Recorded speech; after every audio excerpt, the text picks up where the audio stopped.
মাঝে মাঝে ভক্তরা মাকে বলতো, মা আমাদের কিছুই হচ্ছে না, ধ্যান জপ করি কিন্তু তাতে কোনো আনন্দ পাই না।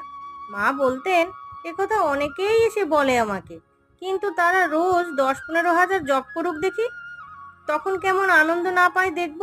মা আরো বলতেন, মুনি ঋষিরা ঈশ্বর লাভের জন্য কত জন্ম কাটিয়েছেন তপস্যা করে, আর তোমরা ঈশ্বর লাভ করতে চাও কিছু না করে, ফাঁকি দিয়ে, বিনা চেষ্টাতেই কি তা সম্ভব? যা চাও তা পেতে গেলে উঠে পড়ে লাগতে হবে। সবাই আসে আর বলে কৃপা কৃপা। কৃপা কি করবে?